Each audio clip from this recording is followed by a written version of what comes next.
Hello and welcome back to the Genuine Learning Blog. My name is Melissa Galasso, and I'm excited to be with you here today to talk for the last time about the proposed changes to the Auditor's Report. This is the blog 4 of 4 on the proposed changes. So the name of the SAS is Proposed SAS Auditor Reporting and Proposed Amendments Addressing Disclosures in the Audit of Financial Statements. So today we're going to cover the rest of the changes that we haven't covered so far, as well as some amendments that are going to be relevant. So let's take a look here.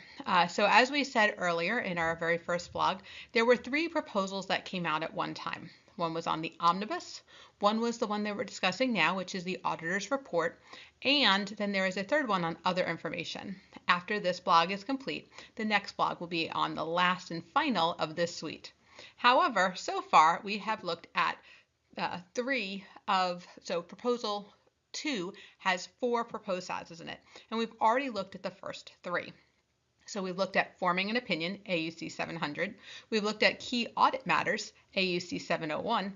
We've looked at modifications to the auditor's report, AUC 705. And today we're going to cover AUC 706, which is on emphasis of matter and other matter paragraphs. And so we're going to talk today about how all of this plays into these types of paragraphs.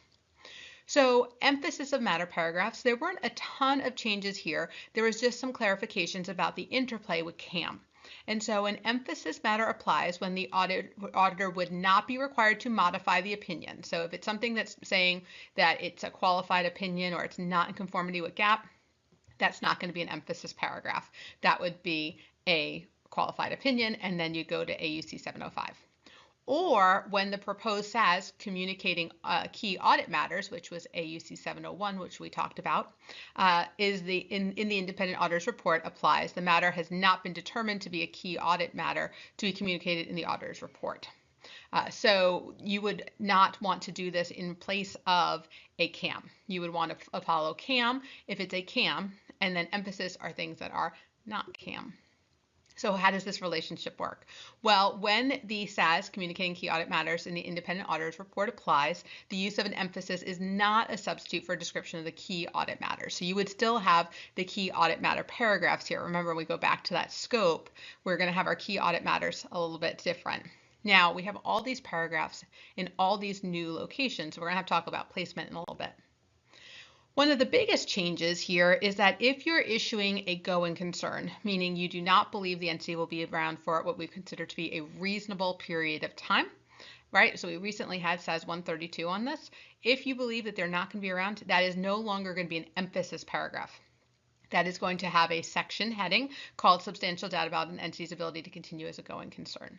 And so they are actually amending SAS 132 in this area. Now, you can still have going concern be an EOM if it's not that they're not going to be around in a year, or a year from either the issuance date or the financial statement date, depending on if it's FASB or GASB or all of those good things. But what it would be is if you had an overcome, or if you were just choosing to make reference to a liquidity disclosure, those, when you're optional or when you have alleviated, are still going to be EOMs. The only time that going concern is not an EOM is when you've determined that there is reasonable doubt. When you have that reasonable doubt, that has to be done as a separate going concern, and it's not considered to be an emphasis paragraph.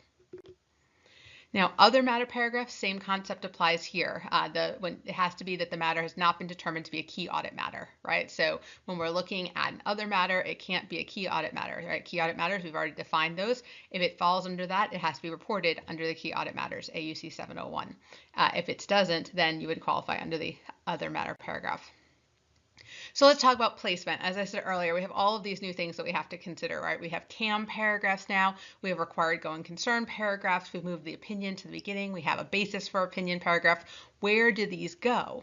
Well, it's pretty much up to your judgment. So at the end of the day, you have to look and say, where do you think it would be appropriate? Where do you want to call attention to it? Now, it has to be obviously after the opinion, because we start the opinion first and then we have our basis. But it could be CAM next. It could be an other matter paragraph next. It could be an emphasis of matter paragraph next. It is up to you as to the location of where we're going to go through this process.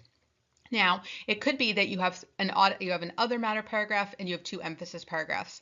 One might go before CAM and then you could have CAM, then you can have another EOM paragraph, and then you can have other information and then go through it that way. So it's really up to you, but it's the key here is the auditor's judgment about the relative significance of the information compared to the other elements. And so there's a little bit more judgment being provided.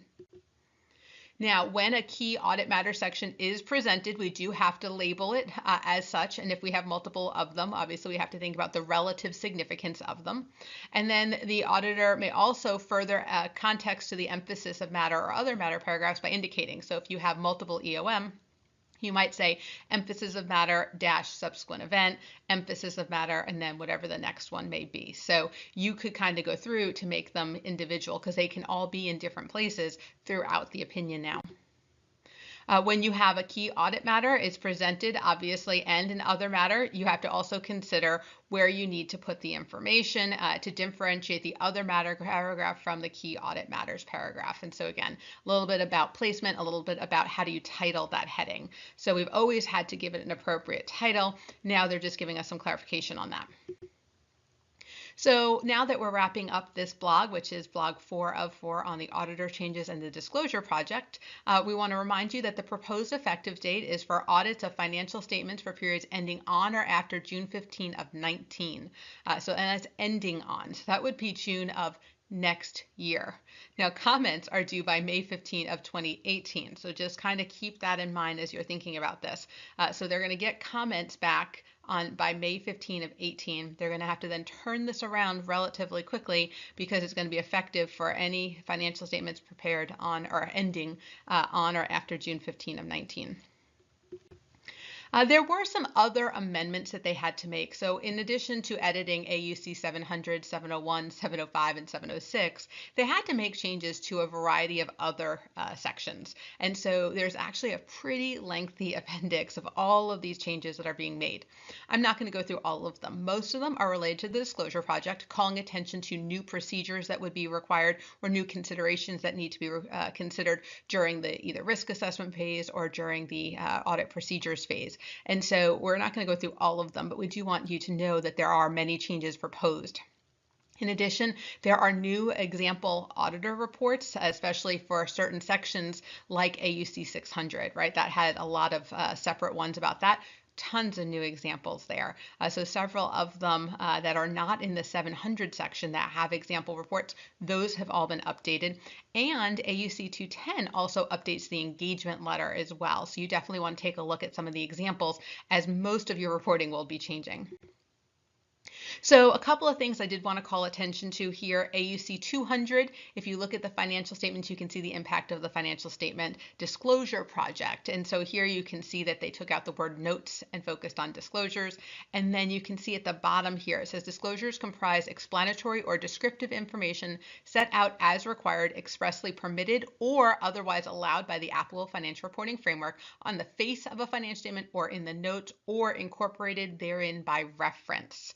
And so you'll notice here, everything that is bold and italic is new. Everything that has a strike through is being deleted. So you're going to notice that there's a lot of attention called to on this disclosure project. AUC 260, which is the auditor's communication with those charged with governance, had quite a bit of changes in there. Some related to the changes related to significant risk. There was a change in interpretation related to breach of independence, the impact of the disclosure project, the CAM project, the other information changes. But there is quite a bit out there that we have to consider. In addition, the focus on communication of circumstances that affect the form and content of the auditor's report. And so really, when you look at this, there are quite a bit of things that now need to be incorporated because of all of these changes. If you're going to change anything, so perhaps in the beginning you tell them that this is what you're expecting. If anything changes throughout, before you issue the final audit report, it's basically saying that you need to run this by them. And so there's a lot more focus on the steps and things that need to be considered and what could change, right? CAM could change, a lot could change under all these new changes. Another one that I just wanted to call attention to is AUC 315. This section here is all new. It says this understanding of the information system relevant to financial reporting should include relevant aspects of the system related to information disclosed in the financial statement that is obtained from, and here's the new term that they're using a lot, within or outside of the general and subsidiary ledgers. There's a real focus on information that comes from outside the ledger, whether that be from actuarial reports, sensitivity analysis, whether you're looking at third-party reports that are being used, there really is a focus. If you think about it, especially for those of you who work in the GASB world, you'll notice that a lot of the disclosures come from the outside third party. It's not incorporated really into the ledger, and so they're really a focus on things that are coming from outside the ledger. They also took a big change look at the assertions in AUC 315. Remember, that's where we talk about the COSO components, and there were quite a bit of changes proposed in how we consider our assertions specifically related to presentation and disclosure, which have historically been considered sort of in a separate context. The disclosures are sort of brought up as part of the consideration for everything. So a real big change in how we look at our internal control structure. Lastly, just to point out some changes here related to the misstatements evaluation. So you can see here that when we look at the evaluation, they've added a bunch of new ones related to, it might not be a number misstatement, but the financial statements could have inadequate or incomplete disclosure. There could be inappropriate classification, aggregation, or disaggregation, or omission of a disclosure necessary to achieve fair presentation. So you'll notice that a lot of sections are changed based on this concept of the disclosures that they were really trying to bring in throughout. Instead of waiting to the end to audit disclosures, they added throughout all the various AUC sections considerations of disclosures so that we're constantly looking at them to ensure that disclosures are adequate. Again, AUC 570, which is related to going concern, it's no longer an EOM paragraph when substantial doubt exists. The EOM is only for if you're optionally drawing attention or you're overcoming going concern, aka you've alleviated the going concern. And so we've kind of covered that earlier in relation to the changes to AUC 706. All right, so that's it. We are finally wrapping up this blog on the changes to the audit report and all the related disclosure changes. Again, this is a very brief overview, but I wanted to encourage you to think about possibly writing a comment letter. I know May 15th is a very hard deadline. I totally appreciate that.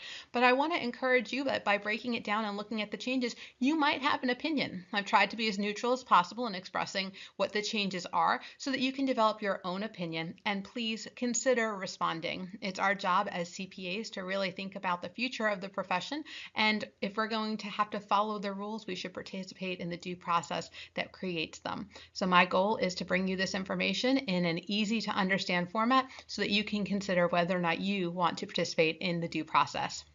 So thank you for joining me on this blog adventure, and I hope you come back next time when we talk about the last of the three that came out at the same time, which also has a May 15th deadline, which is going to be related to the information included in an annual report. So that's it for tonight. Thank you guys for joining me, and I hope to see you on a future blog. Have a great day, guys. Bye-bye.